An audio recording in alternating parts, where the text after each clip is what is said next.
Tenía solo 9 años. La voz de Thomas Lancaster estalló en el salón como un rayo.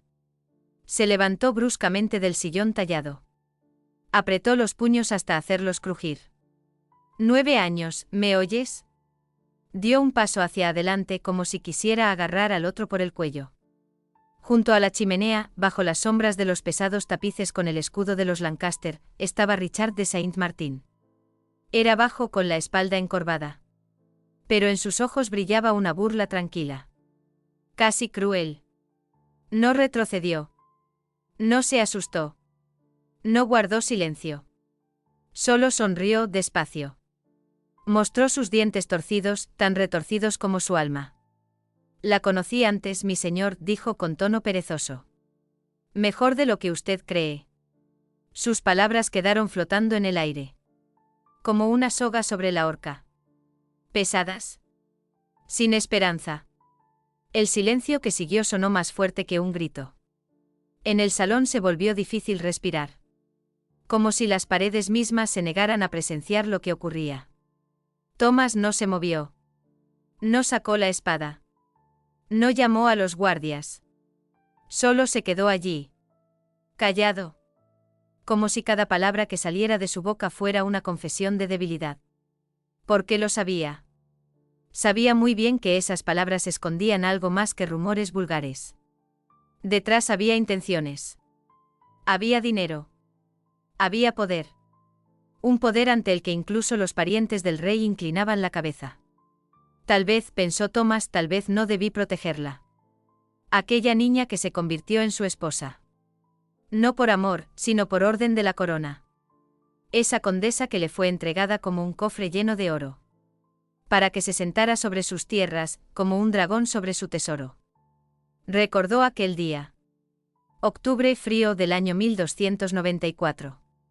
Alicia con 9 años, cabello claro, ojos asustados.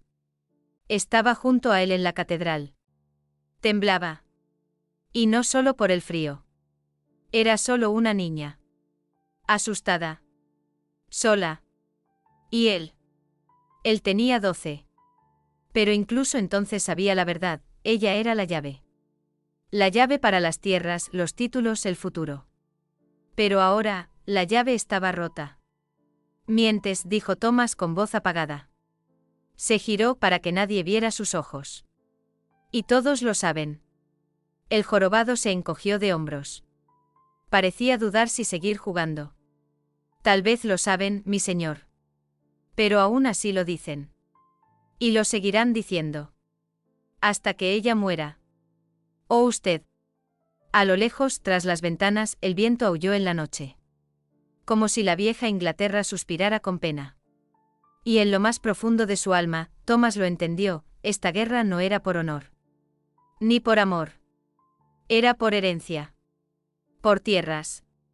Por influencia. Y la estaba perdiendo. Sin disparar una sola flecha. Porque jamás sintió, ni entonces ni ahora, nada por esa mujer. Nada, excepto molestia. Y tal vez miedo. Porque la mujer que no amaba, ahora lo asustaba más que todos sus enemigos. Denbighshire, castillo de infancia y pérdidas. A través de las nieblas frías del norte de Gales se alzaba. Firme. Oscuro. Como el espíritu mismo de la guerra en la frontera. Era el castillo de Denbighshire. Sus torres grises rozaban el cielo bajo. Sus muros, cubiertos de hiedra oscura, guardaban olores antiguos. Libros húmedos. Miel derramada. Cera derretida.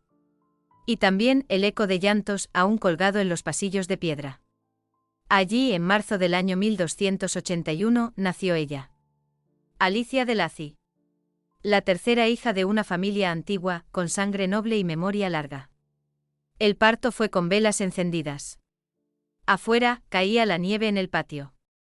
Y los cuervos revoloteaban sobre la torre. Las criadas viejas se persignaban, murmurando que era un mal presagio. Pero en la habitación donde sonó su primer llanto, aún quedaba algo de alegría.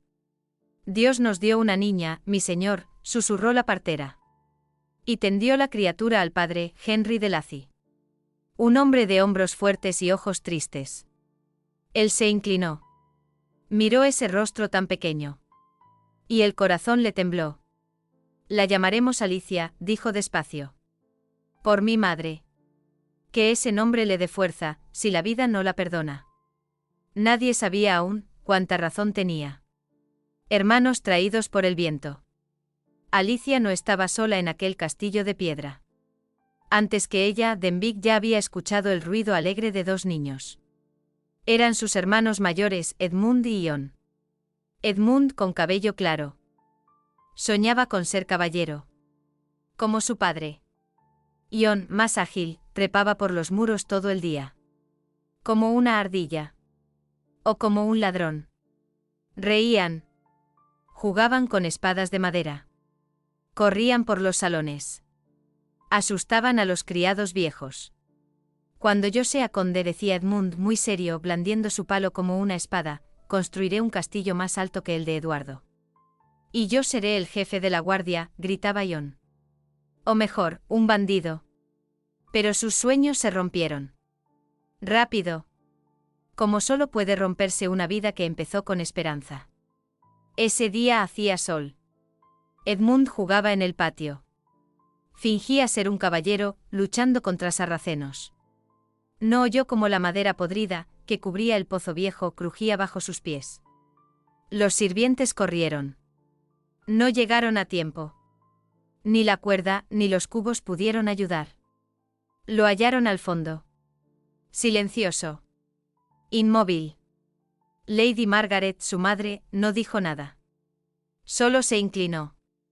Besó la frente fría del niño. Luego se sentó junto a la ventana. Y casi nunca volvió a levantarse. 2 meses después, Ion también murió. Subía por la torre. Iba tras una paloma herida. Quería salvarla. Pero sus dedos resbalaron. La piedra estaba mojada. Cayó. Su cuerpo quedó allí, en las piedras. En el mismo rincón donde antes reía, corriendo tras un gatito. La tutela real, el movimiento de Eduardo I. La familia de Lacy, aunque no llevaba una corona real, descendía de una línea ilegítima de Enrique II Plantagenet. Este lazo, aunque mancillado por la ilegitimidad, unido a vastas tierras y cofres llenos de oro, no solo los hacía ricos, sino peligrosos. En un mundo donde el poder no se medía solo con espadas, sino también con la cantidad de manorios, la familia de Lacy era una figura demasiado importante para ser ignorada. Eduardo I, el rey guerrero cuya fama resonaba desde las murallas de Carnarvon hasta las fronteras de Escocia, no perdía tales oportunidades. No era solo un monarca, sino un estratega.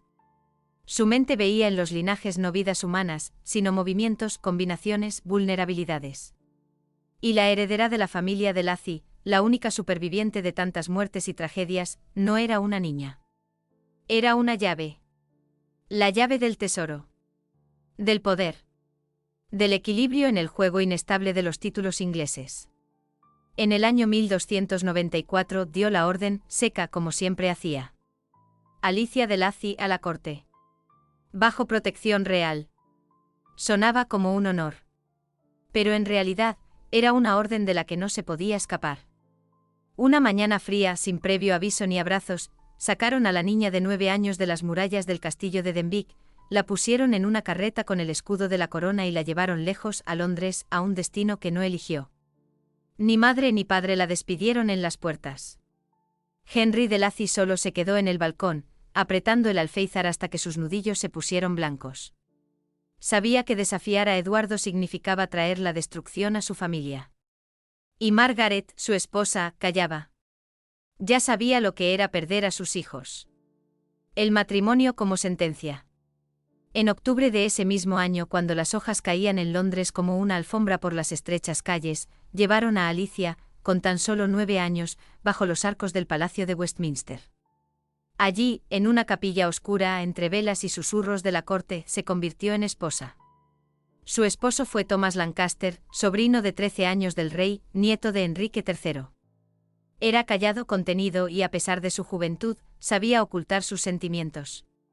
No la miró a los ojos cuando juró honrar y proteger.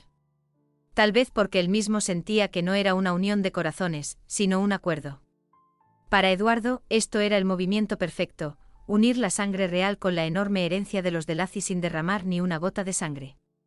Un solo acto y las riquezas pasaron a la corona, sin revueltas ni asedios. Así, en el gran tablero del juego, la joven Alicia se convirtió en una torre. Valiosa, hermosa, pero movida por una mano ajena. Peones en el juego de la corona. Las mujeres de sangre noble rara vez sabían lo que era elegir. Su destino estaba escrito en el pergamino mucho antes de que aprendieran a escribir su propio nombre. La protección real no significaba defensa, sino control. Desde entonces, todo lo que Alicia llevaba puesto se decidía por adelantado. Con quién hablar, lo dictaba la corte. A dónde mirar, lo indicaba la madre abadesa. Ella aprendió a inclinarse obedientemente, a callar con gracia y a sonreír cuando quería llorar. Londres era extraño. Resonante. Sin embargo, en lo profundo de su corazón aún ardía una chispa débil, tal vez, en este frío y calculado juego, aún habría un espacio para su voluntad. No sabía aún que pronto tendría que elegir, ser una figura obediente o intentar sacar del tablero a quienes tenían su destino en sus manos. Matrimonio sin amor ni esperanza. Pickering, un bastión de piedra en las colinas de Yorkshire, se convirtió para Alicia en un refugio, no en un hogar. Allí, entre los valles verdes y cielos grises, se escondía de una vida que, irónicamente, solo le pertenecía de manera formal. El castillo era suyo por derecho, al igual que muchas otras tierras, pero ella pertenecía al título, no a sí misma. Querida condesa, él no es digno de ti, susurraba la nodriza Matilda, canosa y encorvada, aún sin perder su amor por Alicia. Su voz era como el suspiro de los fantasmas del pasado, recordando los tiempos cuando Alicia era solo una niña con el cabello suelto y un libro en las manos. Alicia miraba en silencio por la ventana, donde el viento arrastraba las nubes por el cielo bajo. Pero no tenemos opción, nodriza, dijo finalmente. Su voz era plana, casi sin vida. Y ni siquiera finge que somos una familia. Somos un acuerdo de nombres, no de corazones. Thomas Lancaster, nieto del rey y favorito en los campamentos militares, resultó ser algo muy distinto a lo que prometían las tías cortesanas. No tenía ni bondad, ni interés, ni siquiera curiosidad. Despreciaba a su esposa y no lo ocultaba. Vivía abiertamente en Pontefract, mientras Alicia no podía entrar sin invitación. Su amante, según los rumores, no solo era una favorita, sino la verdadera ama de la casa. Ya tenía hijos de Thomas reconocidos, favorecidos, vestidos con lana fina y joyas costosas. Alicia, por su parte, permanecía sola. Sin hijos, sin apoyo, ni siquiera el honor de ser rechazada públicamente. Su matrimonio era un escrito en pergamino, no una vida. No compartían cama, no compartían días, no compartían nada, excepto el apellido. La apariencia del título no ocultaba la soledad.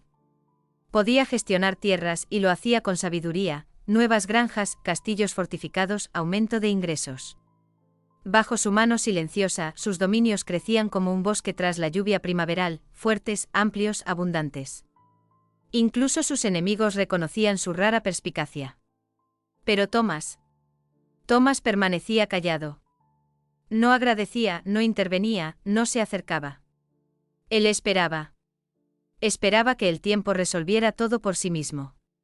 Que Alicia muriera sin hijos y entonces toda esa tierra, torres, tierras de cultivo, mercados y puentes serían suyos. No se apresuraba con veneno, no llamaba asesinos. Simplemente esperaba pacientemente mientras pasaban los años. Estaba seguro, la mujer no es eterna. Pero su paciencia sí lo era. Silencio entre los latidos del corazón. A veces, de pie frente al espejo en los salones vacíos, Alicia pensaba, ¿y si hubiera huido? Pero, ¿a dónde huir, si tú misma eres como un castillo, grande e inmóvil, atrapada en piedra y de ver? No lloraba. No rezaba. No se quejaba. El silencio se convirtió en su escudo. Y solo su nodriza lo sabía. Cada noche, cuando el viento gemía en las chimeneas, Alicia se levantaba, iba descalza a la capilla familiar y encendía una vela. Una sola. Por la vida que pudo ser, y no fue. El primer secuestro, venganza y silencio. La primavera del año 1317 fue fría, como el rencor que se guarda en el pecho. Todavía había nieve sucia sobre las colinas de Yorkshire, y el aire olía a muerte, o a su espera. En una noche así, cuando ni el búho se atreve a cantar, Alicia de Lacy desapareció. No fue un asalto. Ni una fuga. Ni un accidente. Todo fue calculado. Ejecutado casi sin error. La orden vino de Ion de Varenne, conde de Surrey, un zorro viejo, astuto y rencoroso, con rostro de jugador y memoria de cazador. Odiaba a Thomas de Lancaster. No lo odiaba por enojo, vivía para odiarlo. Y sabía dónde golpear. Llévensela. Sin rastros. Sin sangre. Sin testigos. Ni el diablo debe poder hallarla, susurró a su jorobado fiel, Richard. Un hombre sin pasado con manos que sabían callar gritos en un instante. Así comenzó el primer cautiverio de la condesa Alicia. Sin ruido. Sin lucha. Sin testigos. Una mañana en el castillo de Pickering, solo hallaron una puerta abierta y un pedazo de cinta rasgada sobre la barandilla.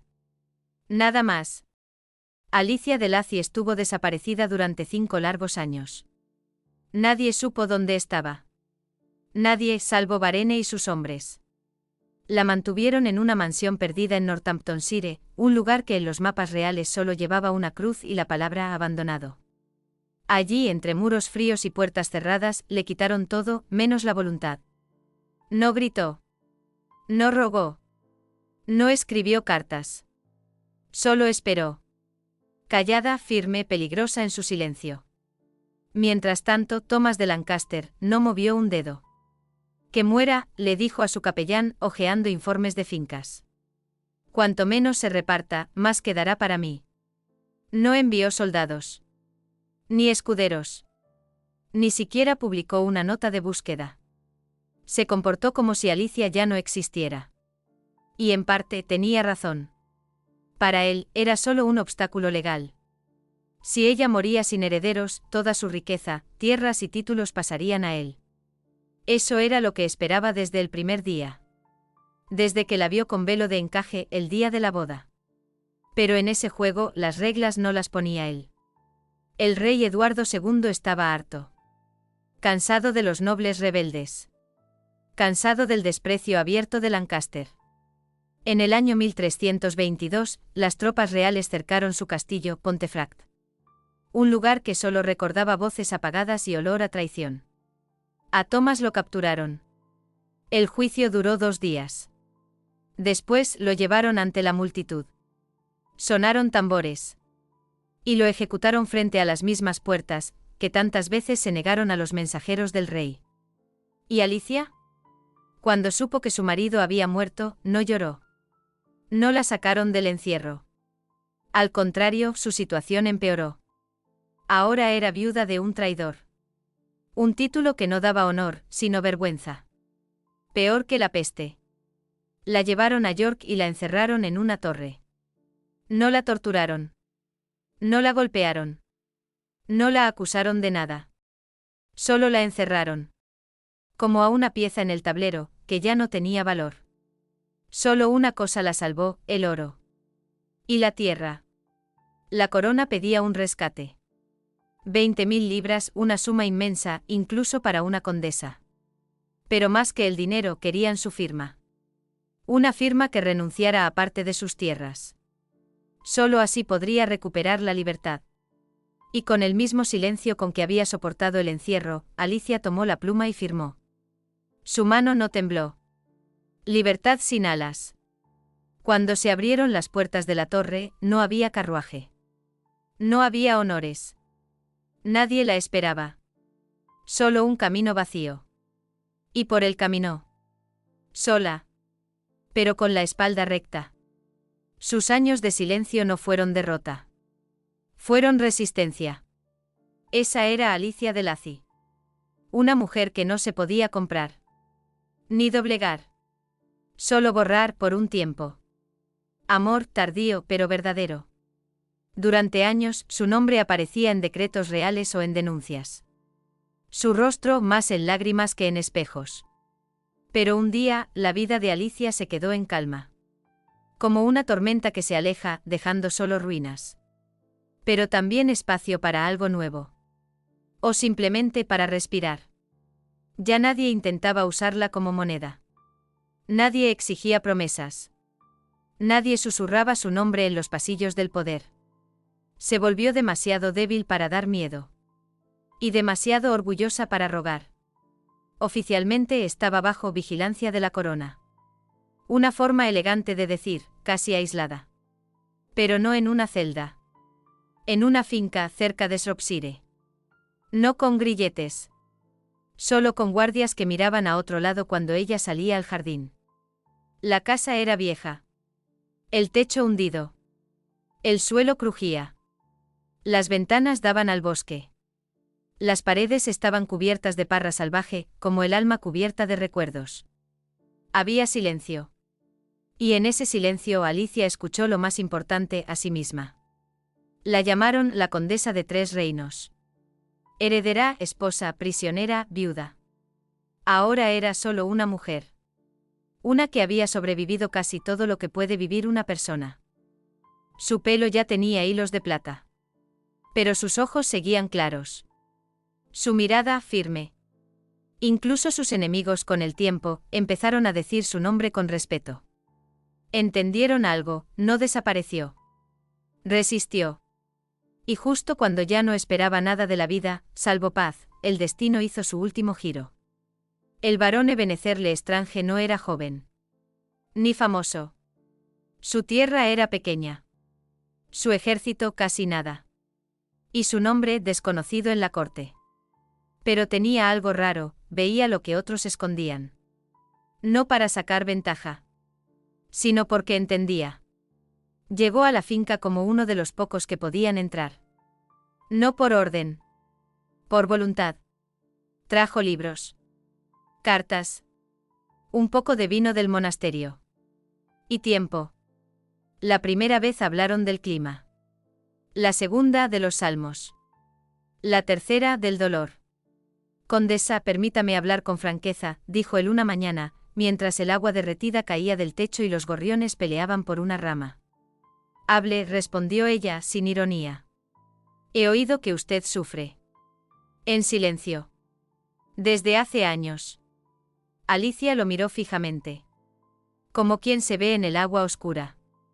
El sufrimiento, mi señor, es una costumbre. Como el ayuno. Como la campana del alba. Pero su voz es una música nueva. Y no duele. Desde ese día, algo empezó a crecer entre ellos. No como fuego, sino como raíz. Silenciosa. Profunda. Compartían la mesa. Leían crónicas. Bebían té con miel. Miraban los atardeceres pintar los campos. No había pasión de juventud. Pero sí algo más raro, reciprocidad. Él no intentaba cambiarla. Ni hacerla olvidar. Solo estaba. A su lado. Cuando callaba. Cuando lloraba. Y cuando reía por primera vez en 10 años. En la primavera del año 1324, justo después de la Cuaresma, se casaron. Sin pompa. Sin heraldos. Sin discursos. Solo ellos. Un sacerdote. Y el cielo cubierto de neblina. Y fueron felices. 11 años. 11 primaveras. 11 oportunidades de vivir una vida sencilla. La que le habían quitado a los 9 años. Ella le leía en voz alta. Él le hacía coronas de lavanda. Discutían sobre autores griegos. Pero siempre se reconciliaban antes de la cena. Junto a él, volvió a ser mujer. No una sombra con título. Pero nada dura bajo el sol. Él se fue rápido. Como el día se va en la penumbra. El corazón. Sin aviso. Sin llanto. Solo silencio. Una mañana. En la misma habitación donde tomaron su primer té. En el funeral, Alicia se quedó de pie. Frente al ataúd. Con un manto gris. Y un rostro del color de la ceniza. El obispo empezó a hablar. Pero ella lo interrumpió. Su voz era suave. Nunca más. Ningún hombre podrá ocupar su lugar. Ni por título. Ni por cuerpo. Ni por alma. Volvió a quedarse sola. Pero ya no era la misma. No rota, sino entera. No víctima, sino viva. El amor le llegó tarde. Pero fue sincero. Como una confesión. Y por eso, no se fue del todo. Se quedó. En las tazas tibias junto al fuego. En las cartas que él le escribía. En su andar que se volvió más suave. En el jardín, donde la lavanda seguía floreciendo en primavera. Alicia siguió viviendo. No por la corona. Ni por el recuerdo. Solo porque ahora sabía, incluso en una vida llena de dolor, puede sonar una música. No fuerte. Pero suya. El segundo secuestro, rito de violencia. Pasaron años desde que Alicia de Lacy pareció hallar paz. Su nombre ya no sonaba en intrigas cortesanas. Los cronistas mencionaban menos sus títulos. Vivía en la frontera del reino, lejos de fiestas, rebeliones y miradas calculadoras. Pero la calma no dura para quien tiene herencia. Esa se mide en tierras, y en la memoria de los reyes. En el año 1335, cuando el invierno apenas se acercaba y el cielo de Shropshire se cubría de nubes grises, el miedo irrumpió de nuevo. Salvaje. Cínico. Como si el mismo infierno hubiera abierto sus puertas. Todo sucedió rápido. Sin aviso. Las puertas de su finca fueron traicionadas desde dentro. Quienes alimentaba y pagaba, entraron de noche al mando del capitán. Hugh de Freyne lideraba el grupo. Era un hombre sin linaje. Sin honor. Con espada afilada y sed de poder. No tenía interés para la corte. Era insignificante. Pero por eso era peligroso. Sin miedo. Sin moral. Sin aliados. Irrumpió al amanecer, cuando las velas aún ardían. El mundo parecía detenido entre el sueño y la vigilia. Alicia estaba en su vestido matinal, con un libro junto al fuego. Sin tiempo para gritar. Ni fuerza para defenderse. Esto es locura. No daré mi consentimiento. Gritó al ver sus manos sujetas. Intentó zafarse, pero estaba perdida. Hugh sonrió y la arrojó al caballo como saco de grano. No es locura, milady. Es un rito. Tan antiguo como el reino. Quien toma la mujer y la tierra será su esposo. Ley más vieja que los reyes mismos. Así funcionaba la costumbre olvidada, pero vigente, la toma y el matrimonio. Si una noble era arrebatada sin defensa, su honor solo se restauraba con un matrimonio forzado. Sin consentimiento. Sin corona de flores. De ese modo, Alicia cayó en otra trampa. Sin posibilidad de huir. El tribunal real guardó silencio. Los consejeros no hablaron. El obispo calló. Y los cronistas limitaron sus palabras a «casada por derecho territorial». Como si hablasen de un campo, no de una mujer. Para ella, esto no fue agresión apenas. Fue la humillación de toda una vida. La traición tras un precioso golpe de libertad. Fue entonces cuando dejó de creer en la justicia inventada por hombres. Hugh de Freyne era brutal y rústico. Ni siquiera fingía ser esposo. Dormía en pieles. Bebía sin medida. Solo respetaba su título como si fuera veneno, útil y peligroso. Pero Dios observaba. O tal vez sintió compasión. En diciembre del año siguiente, la víspera de Santa Lucía, Hugh murió repentinamente. Dicen que cayó del caballo, borracho. Que su corazón no soportó la embriaguez. Que Alicia no lloró. Quedó sola otra vez. Ya no callada, sino firme como piedra en una lápida. Entonces, de pie ante el altar en el día de su liberación, pronunció un nuevo juramento. No por miedo, sino por elección. Desde hoy solo pertenezco a mí misma. Ni hombre, ni corona, ni leyes que justifican la violencia me volverán a tomar. Yo no soy un título. No soy propiedad. Yo estoy viva. No fue un voto de castidad. Fue un rito de fortaleza. El único que le pertenecía de verdad. No impuesto. No comprado. No sellado por manos ajenas. Así terminó su último sometimiento. Y comenzó el silencio, no impuesto sino elegido. Atardecer en Barlins. La vejez no siempre es tristeza. A veces es silencio. Un silencio que llega después de una larga tormenta. Después del fuego que lo consume todo, la ira, la esperanza, el miedo. Después de traiciones y pérdidas.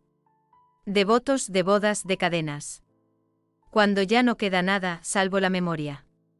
Y una decisión, en quién convertirse antes del último amanecer. En sus últimos años, Alicia de Lacy no fue prisionera. Tampoco fue una condesa exiliada. Se volvió guardiana de la calma. Señora de la quietud elegida. Se retiró al monasterio de Barlins, en el este de Lincolnshire. Un lugar escondido entre robles y colinas. Allí no encontró olvido. Encontró algo más profundo, un nuevo sentido.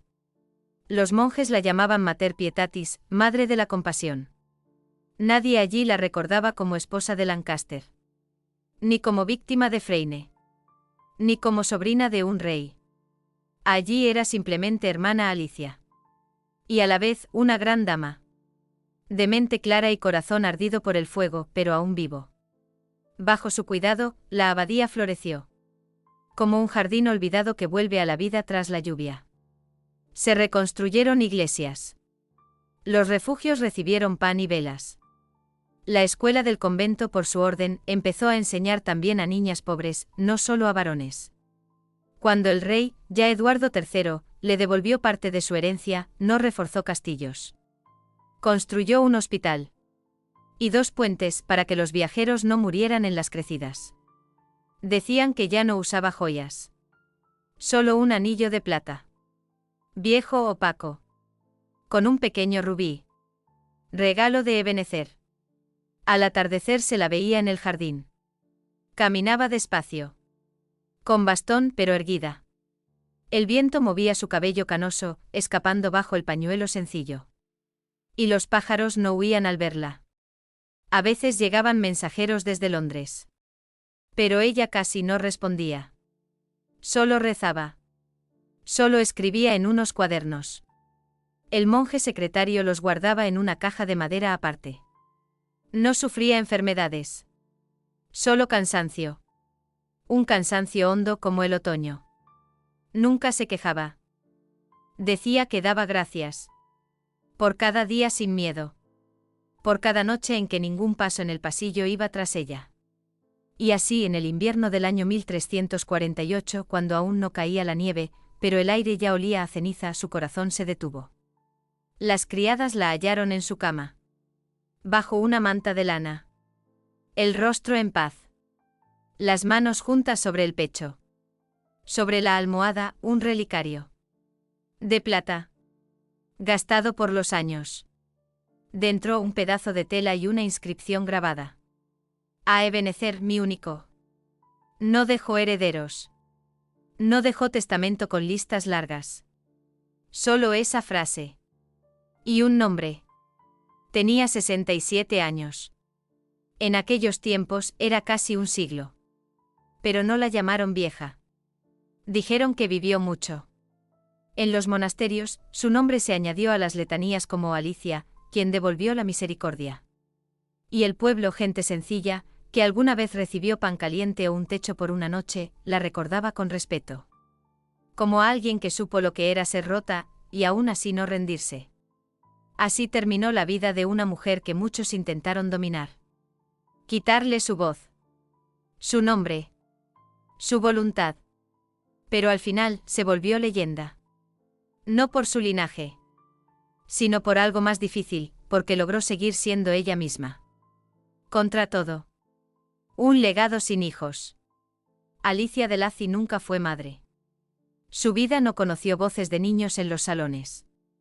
No oyó pasos de herederos. No tejió el futuro con hilos de generaciones. Pero justo en ese vacío, en ese espacio sin hijos, nació una fuerza especial. Una fuerza que no se mide con títulos. Ni con tierras. Ni con oro. Su vida fue como un tapiz antiguo. Hecho de sangre, poder y amor. No un amor cualquiera. Sino ese que nace del fuego. De la prueba. De la resistencia. En su historia vivieron tragedias personales. Pero también vivió la historia de un linaje. Un linaje marcado por reinos y guerras. Por pactos y traiciones. Cuando llegó la hora de dejar su herencia, Alicia no dejó tierras a sus hijos. Porque no los tuvo. En su lugar, repartió sus bienes entre los sobrinos. Aquellos que crecieron bajo su mirada. Bajo su cuidado. Aquellos que también conocían el peso de las pérdidas y la esperanza. Fue generosa sobre todo con los parientes de su amado. Del varón Ebenezer le Estrange. Ese hombre que le dio paz. Y algo de luz en los años más oscuros. Contaban que en esas tierras, donde ella alguna vez caminó, aún nacen leyendas. Historias sobre una mujer que intentaron quebrar 2 veces. Una mujer secuestrada. Humillada. Una mujer que sobrevivió al miedo, a la traición, a la violencia. Pero que nunca dobló el alma. Y aún después de siglos, cuando sobrinos, descendientes y herederos se reunían junto al fuego, murmuraban con respeto. Fue aquella condesa. A Alicia la raptaron 2 veces. Pero su espíritu no lo rompió nadie. Así quedó en la memoria. No solo como mujer, sino como símbolo. Un símbolo de fuerza indestructible. De esa que dura más que los títulos. Más que los castillos. Más que el oro, y más que la sangre. Un legado sin hijos, pero un legado eterno.